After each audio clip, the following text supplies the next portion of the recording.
कह रहे लखनऊ में खबर भी नहीं, हम लखनऊ से चले आ रहे हैं। कोई खबर नहीं किसी भी मीटिंग की लखनऊ में जो उनका अभी 3 जुलाई में हुई। कोई किसको बुलाया, उन्हें नाम बता उसके।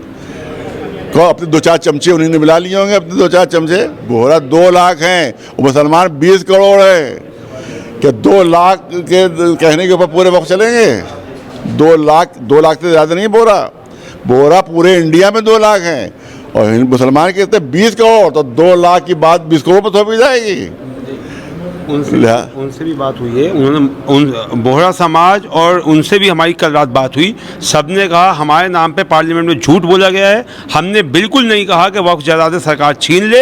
हम तो मस्जिदों को आबाद करने के हक में, हम बिल्कुल नहीं चाहते छीनी जाए। एक जिसमें पॉइंट है, 40 पॉइंट है, एक पॉइंट जो है वो विश है वक्फ के लिए।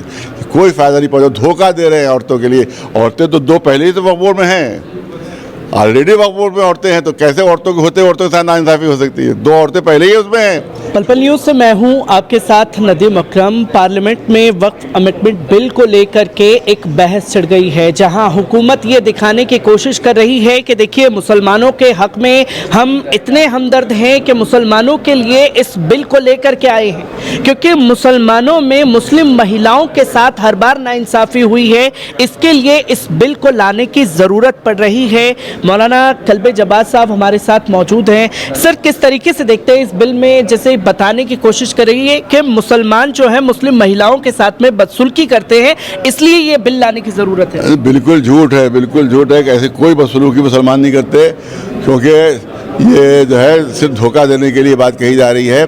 और वक्फ जो होते हैं वो मुसलमान अपनी जायदाद को दान करते हैं अल्लाह की राह में, और उस पर जो है वो बताया जाता है कि किन किन चीज़ों पे खर्च हो।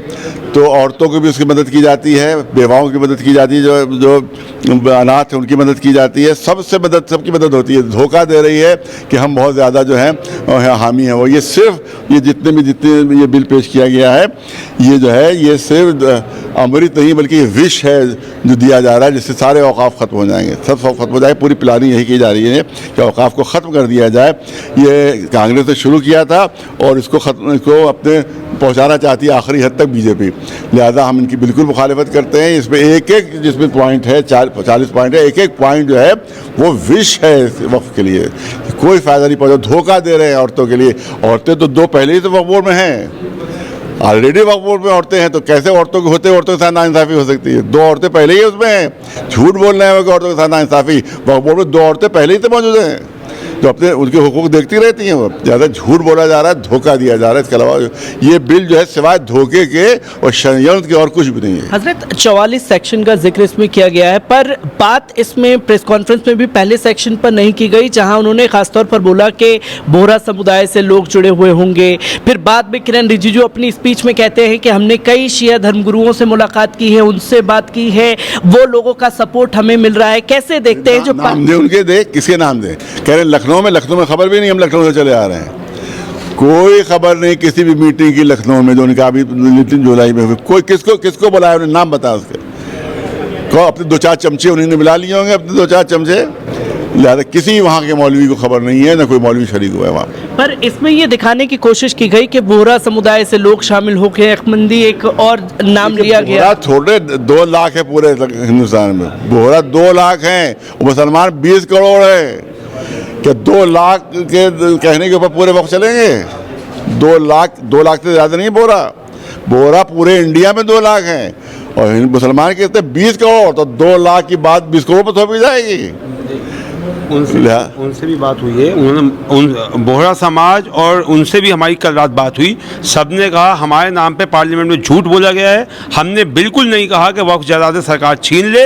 हम तो मस्जिदों को आबाद करने के हक में, हम बिल्कुल नहीं चाहते छीनी जाए। तो उनके समाज के भी किस आदमी ने कहा वक्फ मस्जिदें ख़त्म कर दी जाए? नाम बताएं। उन्होंने साफ मना करा है कि हमने बिल्कुल नहीं कहा, हमारे नाम पर पार्लियामेंट में झूठ बोला जाए। शियों के नाम बताया जाए, मौलवियों के जो शरीक हुए, ताकि हम बताएं अपने पब्लिक को कि कौन गद्दार है और जो गद्दारी कर रहा है। हजरत, एक आखिरी क्वेश्चन लेना चाहूँगा, क्योंकि आपने जैसे कि कहा हम हिंदू समुदाय के लोग जो सेकुलर किस्म के लोग हैं उन्हें साथ लेकर के चलेंगे, पर कहीं ना कहीं मुस्लिम समुदाय को बटा हुआ दिखाने की कोशिश हुकूमत ने की है। क्या मुसलमान बटा हुआ है? और अगर बटा हुआ है तो कैसे एकजुट होकर के वक्फ मामले पर लेके चले? देखिए, बटाव कोई भी नहीं है। 2-4-10 तो कहीं भी चले जाते। यजीद के साथ भी थे मुसलमान आप कहें कि इमाम हुसैन की मुखालिफत में तो बहुत से मुसलमान थे, तो इमाम हुसैन को कत्ल करने वाले मुसलमान थे। तो जो इमाम हुसैन को मुसलमान कत्ल कर सकता है, तो औकाफ के सिलसिले में हुकूमत से भी 2-4 मुसलमान मिल जाएंगे, तो इसमें कोई ताज्जुब की बात है। और जैसे कि आपने कहा कि नीतीश कुमार से आप बात करेंगे, कल नीतीश कुमार की पार्टी ने पूरा समर्थन किया है वक्फ बिल को लेकर के, चंद्रबाबू नायडू ने विरोध किया। आप कांग्रेस का जिक्र कर रहे हैं कि कांग्रेस का फैलाया हुआ जहर है, पर कल कांग्रेस मुखर होकर के बोलती हुई नजर आई, ये जो बोलती नहीं थी। हाँ नहीं तो ठीक है, अगर बोल रहे हो तो उसके जो है वो जो अपने और दूसरी पार्टी को साथ है कि वो अकेले वो काफ़ी नहीं है, अकेले काफ़ी नहीं है जब तक कि मेजॉरिटी ना हो, क्योंकि बिल लाख वो मुखालिफत करते रहे लेकिन बिल तो पास हो जाएगा। लिहाजा नायडू जी और नीतीश जी के साथ आना बहुत ज़रूरी है इसमें। हजरत मौलाना कल्बे जवाद साहब हमारे साथ मौजूद थे, जिन्होंने वक्फ के मामले पर हुकूमत ने पार्लियामेंट के अंदर खड़े होकर के किस तरीके से झूठ परोसा है उसके बारे में खुल करके राय रखी।